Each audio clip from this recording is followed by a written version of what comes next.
In 1867, 3 months of provisions for a 12-man cattle drive cost about $400. That was flour at 3 cents a pound, bacon at a dime, coffee at 15 cents. And out of that tiny pantry, a Chuckwagon cook had to feed grown men working 18 hours a day, burning 6,000 calories before the sun went down. He could not waste a crumb. He could not refrigerate a thing. And somehow, your great-great-grandfather got more real nutrition out of a folded sourdough biscuit than most people get out of a $15 lunch today. Number 11 was eaten by Civil War soldiers before it ever made it onto the Chisholm Trail. Number 14 came from Mexican vaqueros 100 years before John Wayne ever sat on a horse. And number 26 was so beloved that hardened cowboys would ride 20 miles for one bite of it. Before we get into the list, you need to picture what we are really talking about. The word sandwich was not common cowboy talk. They called it chuck. They called it grub. They called it doings or fixins. But the idea behind it, meat or filling tucked into a biscuit, stacked between hardtack squares, rolled into a tortilla, wrapped in a faded cotton bandana for the noon ride, that idea was the whole foundation of cattle drive eating. Subscribe to the channel and hit that like button. We are counting down 30 forgotten cowboy sandwiches the railroads erased, starting at number 30. Number 30, plain sourdough biscuit. Before it became a sandwich, the sourdough biscuit was the foundation, everything else stacked on. Cooks kept their sourdough starter alive in a wooden keg they called a dough firkin, and on cold nights, they slept with it under their bedroll to keep the yeast warm. If the starter died, breakfast died with it, and a cook who let his sourdough freeze on a cold trail night could expect a long, quiet day of dirty looks from 12 hungry men. The biscuits came out of a Dutch oven buried in coals and were called doughgods, hot rocks, or sourdough bullets, depending on how lucky you were that morning. A cowboy stuffed 2 or 3 into a folded bandana on his way out of camp at dawn, sometimes still hot enough to warm his hands through the cloth. By noon, cold and dense, that biscuit was lunch. Plain, no filling, just bread that had survived the morning. And for thousands of cowboys riding the Chisholm Trail and the Western Trail in the 1870s, that was Tuesday and Wednesday and most of Thursday too. Number 29th, Charlie Taylor. This one is named for nobody anyone can find in the records, but every old cowboy memoir mentions it. Charlie Taylor was the cowboy butter. You took bacon grease, still warm from the morning skillet, and stirred it into sorghum molasses until you had a sweet, smoky, salty paste somewhere between butter and caramel. Then you spread it thick onto a split sourdough biscuit while it was still hot enough to melt the grease into the dough. Cowboys joked that the only butter they ever saw was the Texas brand, and the Texas brand was bacon grease. A Federal Writers Project oral history from the 1930s recorded one old hand saying it just like that. A Charlie Taylor was a salt and sugar bomb in a bread shell designed to keep a man riding for hours without a single thought of food. Some cooks added a pinch of cinnamon. Some added nothing at all. It was different on every drive. When the Charlie Taylor was too much trouble, cooks just split a hot biscuit and poured a glug of black sorghum molasses straight into it.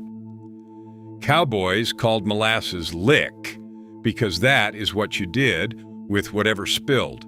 Sweet and sticky, full of iron and minerals.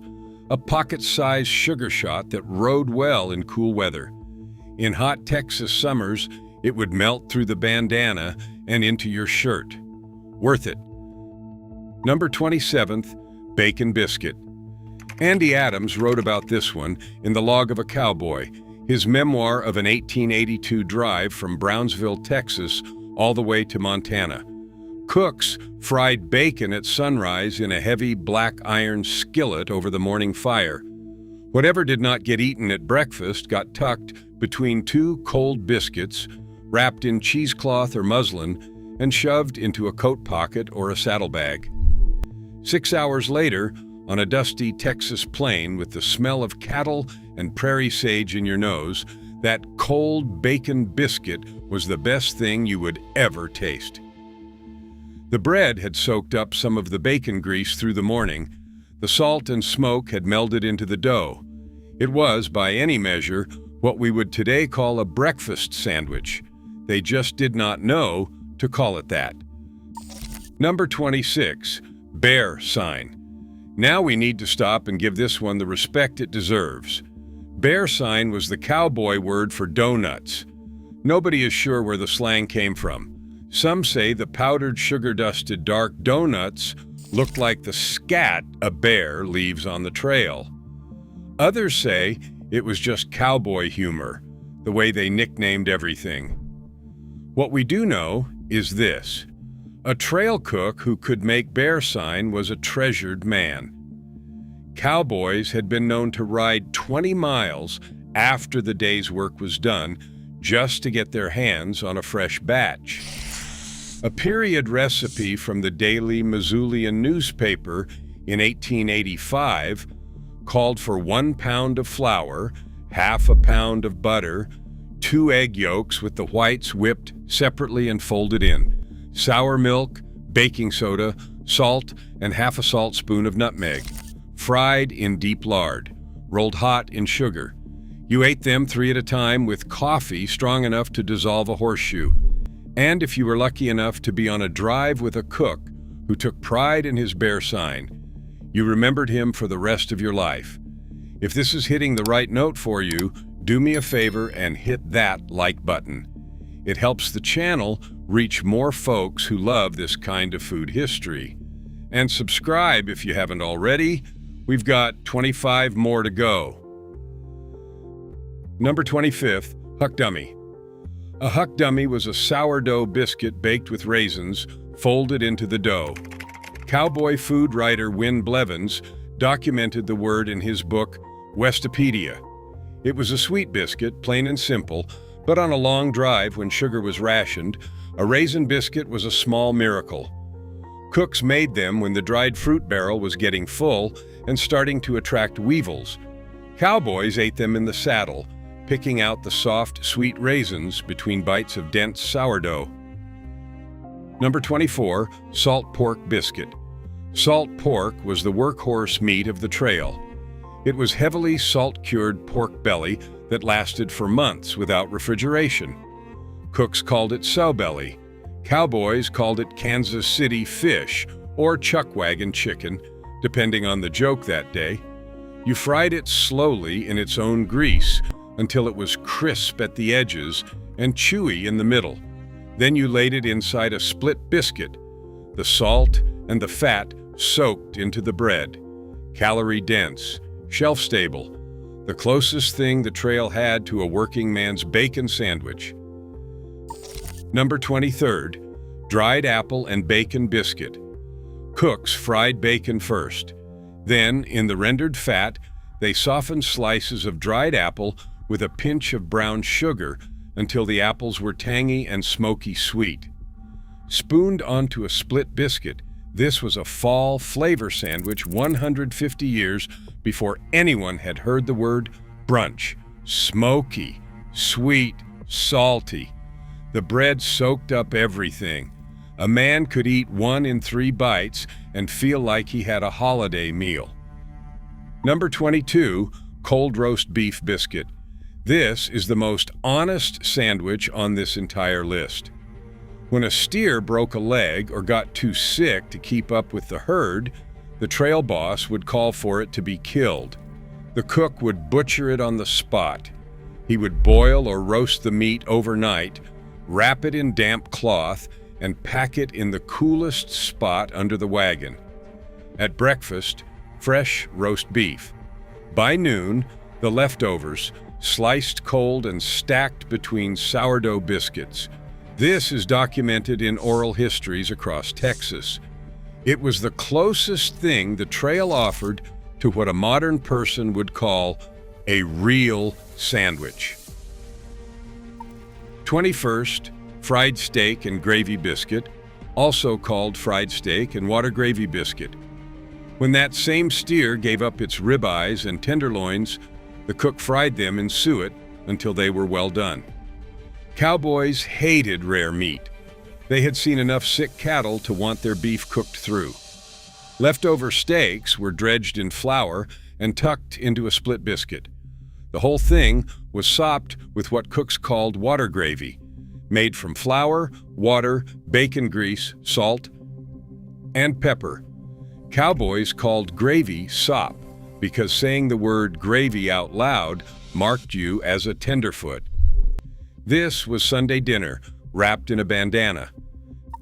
Number 20, whistleberry biscuit. Whistleberries were cowboy slang for pinto beans, beans that could have digestive consequences a few hours later, especially in a tight bunkhouse on a cold night. Anyone who ever spent a winter night in a closed-up cow camp knew exactly why the slang stuck. Cooks simmered pinto beans with salt pork and onion for hours, sometimes all day, until they were thick and creamy, and the salt pork had practically dissolved into the broth. Whatever did not get eaten at supper got mashed and spread onto a split biscuit the next morning. Cold, dense, packed with protein and fiber and slow-burning energy. The trail driver's bean burrito. Cowboys also called pinto beans picos strawberries or Mexican strawberries, depending on which trail they were on. They ate them every single day. The Ely Moore Journal from 1892, XYT Drive, lists 160 pounds of pinto beans for 10 men over 13 weeks. That's a lot of whistleberries. Now we are going to shift south into vaquero country because some of the best handheld cowboy food on this list never came from the Anglo cookbook at all. Number 19, pan de campo stack. Pan de campo means country bread or camp bread in Spanish. Vaqueros, the Mexican cowboys of South Texas, were making it long before Charles Goodnight was born. The ingredients were simple: flour, water, salt, lard, and baking powder. No yeast. The dough was patted into a flat round and baked in a Dutch oven on coals. The Texas legislature named pan de campo the official state bread in 2005. Vaqueros split it open and stuffed it with beans, dried beef, or whatever the cook had simmering. It is one of the most directly documented cowboy sandwiches in the historical record. Number 18, carne guisada handheld. Carne guisada is a vaquero stew. It is beef simmered with onion, dried red chiles preserved in vinegar, and whatever herbs the cook found near camp. When fresh beef ran out, vaqueros made it with sun-dried jerky and called it guisado de carne seca. They scooped it up with pan de campo or rolled it into a hot tortilla. Historically speaking, it is one of the great-grandfathers of the modern beef taco. Number 17, frijoles charros taco. Charros means horseman in Spanish. Frijoles charros, also called cowboy beans, were pintos simmered with salt pork, bacon, onion, and dried chiles. When beer was available, the cook splashed some in and called the variation frijoles borrachos, known as drunken beans. Vaqueros wrapped them in fresh corn or flour tortillas and ate them in the saddle. The Briscoe Western Art Museum in San Antonio traces the lineage of this dish all the way back to the Anasazi bean, cultivated by indigenous peoples 1,000 years before the cattle drives. Number 16, tortilla and jerky roll. A flour or corn tortilla, still warm from the comal. A long strip of smoked beef. Jerky, rolled tight, tied with a piece of twine or a thin strip of rawhide. That was lunch. South Texas vaqueros were doing this in the 1700s, long before Charles Goodnight rolled the first chuckwagon out of Fort Belknap. The Spanish had brought beef cattle to Mexico in the 1500s, and by the time American cowboys started showing up in South Texas in the 1840s, vaqueros had already perfected 3 centuries of trail food. The tortilla and jerky roll is still made in ranch country today. Almost nothing about it has changed in 300 years. Number 15. Huevos Rancheros Tortilla Roll. When a chuckwagon cook traded with a homesteader for fresh eggs, which was rare but happened, vaqueros and Anglo cooks both knew exactly what to do. Scramble the eggs in bacon grease with foraged green chiles, a little tomato, and a pinch of salt. Roll it all into a hot flour tortilla. Eat it standing up next to the wagon before the rest of the crew got there.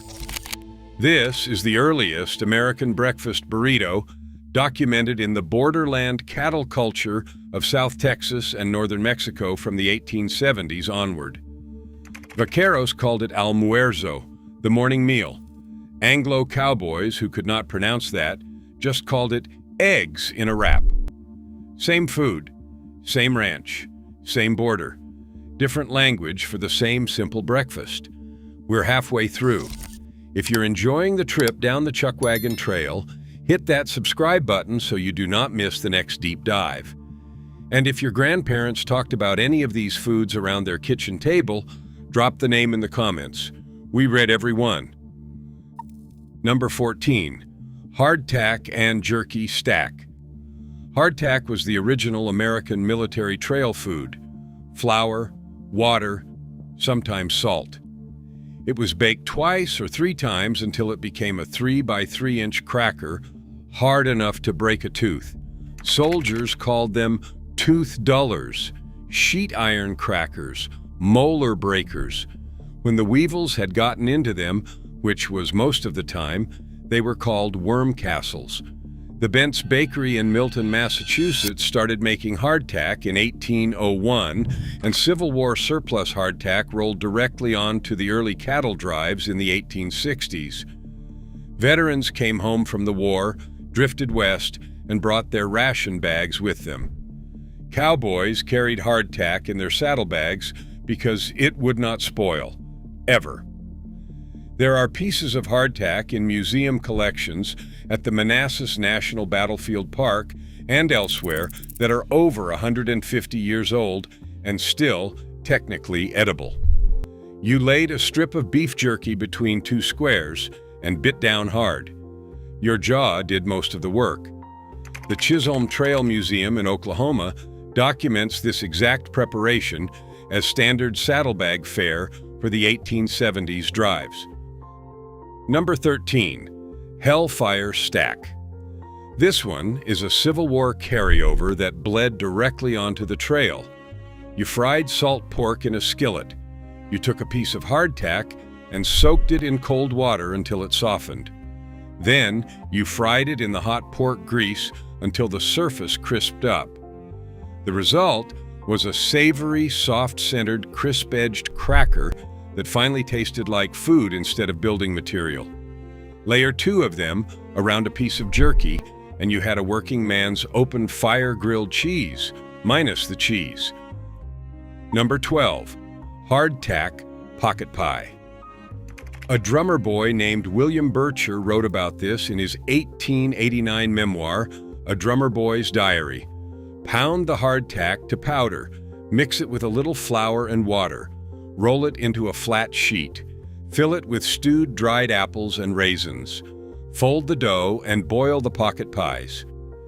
Bircher served in the Civil War, but the recipe survived into the cattle drive era because hardtack and dried fruit were both still in every chuckwagon. A sweet, dense pocket pie that traveled well and tasted like home. Number 11. Pemmican bar. Pemmican was the protein bar of the 18th and 19th centuries. The word comes from the Cree language, pemmican, which means make grease. It was a Plains Indian invention. Meat was pounded and dried, from bison, elk, or venison, then mixed with rendered fat, sometimes with dried berries pressed in and packed into a hide bag. Spanish explorers documented it on the Texas Panhandle in 1541.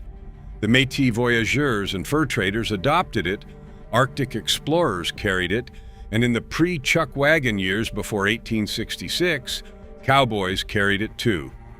A pound of pemmican packed in around 3,000 calories. It would not spoil for years if it was made right. Teddy Blue Abbott, who rode the Montana trails in the 1880s, sometimes traded for pemmican from Métis and Indian sources on the northern drives. Frame it as the world's first handheld energy bar. Number 10. Pemmican Berry Bar. Same as above, but with dried Saskatoon berries, choke cherries, or wild cranberries pounded into the mixture. Sweeter, slightly easier to chew. Documented as a Plains Indian variant that crossed onto Montana cattle drives where Métis and indigenous influence was strongest. Some old trail hands kept a small leather pouch of berry pemmican in their saddlebag specifically for the longest, hottest, water-scarce stretches. Now we're getting into the top 10. These are the ones where, if you're going to remember any of them tomorrow, these are the ones to remember. Number 9. Chuckwagon Chicken Biscuit. Cowboys called bacon a lot of things. So-belly, Kansas City fish, Chuckwagon chicken. The Chuckwagon chicken biscuit was the Sunday best version of a bacon biscuit. The cook dredged thick-cut bacon slices in flour, fried them in their own grease until the flour formed a crisp, golden crust, and laid 2 strips in a split sourdough biscuit. Salty, crisp, greasy in the best possible way. Documented in the 1942 Gourmet magazine article, Saddle Seasoning, and in Ramon Adams's book, Cowboy Lingo from 1936. Number 8. Dried Peach Fried Pie. A documented Chuckwagon dessert. Dried peaches were rehydrated in hot water with brown sugar and a pinch of cinnamon, then folded into a flour and lard dough. The pies were crimped at the edges and fried in lard or baked in a Dutch oven until the crust was golden and the filling was bubbling. Cowboys carried these in their bedrolls for 2 or 3 days at a time. The trail cook Sam Williamson, who fed the famous XIT Ranch outfit on its 1892 drive from Channing, Texas to Miles City, Montana, packed nearly 300 pounds of dried and canned peaches and apples for 10 men over 13 weeks. That number is in Ely Moore's Trail Boss Journal, and it is the single best provisioning record we have from the era. Number 7. Vinegar Pie Hand Pie. Northern Plains cattle drives lasted late into the season, and by November the dried fruit barrel was usually empty. But a good Montana cook had a trick. Vinegar, sugar, flour, and butter, cooked together, made a tart, sweet filling that fooled the tongue into thinking lemon. Wrapped in a flour and lard dough and fried, it became a saddlebag hand pie that reminded a homesick cowboy of his mother's lemon meringue. This is documented in Maud Beach's memoir, Faded Hoofprints, and in Montana Historical Society Chuckwagon Records. Number 6. Spotted Pup Hand Pie. Spotted pup was rice boiled with raisins and molasses. The spots were the dark raisins. Cowboys named it for the spotted black and white cattle dogs that ran with the herd. Old hands said you knew it was done when a spoon would stand up in it like a pup's tail. When the cook had time, he wrapped a scoop of cooled spotted pup in a pan de campo crust and crimped it into a hand pie. Sweet, dense, full of slow-burning carbohydrates that fueled the afternoon ride. Number 5. Son of a Gun on a Biscuit. This one needs a careful warning. Son of a Gun stew, which most cowboys called by a much saltier name in private, was the legendary Chuckwagon dish made from a freshly killed, unweaned calf. The cook used the heart, the liver, the brains, the sweetbreads, the tongue, the kidney fat, the tenderloin, and most importantly, the marrow gut, the milk tube between the calf's stomachs, which gave the dish its signature flavor. Cowboys sopped the rich brown gravy of son-of-a-gun stew with a split sourdough biscuit. The 1942 Gourmet magazine article, Saddle Seasoning, Cooking on the Texas Range, describes it as a centerpiece dinner. Frame it as the original Cowboy Sloppy Joe. A working man's sandwich made from every part of a calf that would otherwise have been wasted. On the trail, you wasted nothing. Last chance before we get into the top 4. If you've been with me this long, the like and subscribe buttons are right there. They're free. They help the channel enormously. Thanks for sticking with me. Number 4, salt pork and beans hand pie. Pinto beans simmered slow with salt pork until they were thick enough to spread with a knife. Then they were mashed and tucked into a folded round of pan de campo or a warm flour tortilla, crimped shut with the tines of a fork, eaten cold from a coat pocket 6 hours later, sometimes still vaguely warm if the day was hot enough. Beans that had been a Spanish-Mexican staple for 3 centuries were now cradled in bread and ridden into Wyoming on horseback. The trail driver's bean burrito, 3 full generations before the word burrito was even printed in an American newspaper for the first time in 1934. Bose Icard was born into slavery in Mississippi in 1843. After emancipation, he came to Texas and went to work for Charles Goodnight. For 4 years, he rode the Goodnight-loving trail as scout, banker, tracker, and camp cook. Goodnight trusted him with the outfit's payroll because, as Goodnight said, Bose was the most honest man he ever knew. When Bose Icard cooked for a trail crew, he packed a sourdough biscuit with cold roast beef, a smear of bacon grease, and a sprinkle of salt. Simple, efficient, built for a man who had to ride. Goodnight wrote his epitaph himself on a granite marker in the Greenwood Cemetery in Weatherford, Texas. It reads, "Served with me 4 years on the Goodnight-loving trail, never shirked a duty or disobeyed an order, rode with me in many stampedes, participated in 3 engagements with Comanches, splendid behavior." The character of Joshua Dietz in Larry McMurtry's Lonesome Dove was based on Bose Icard. The biscuit he made was the kind of food that built the American West. Number 2, bear sign and coffee. We started this list with the plain biscuit. We're ending the runner-up spot with bear sign because nothing else came close to it into Cowboy memoirs. Bear sign with Arbuckles' Ariosa coffee.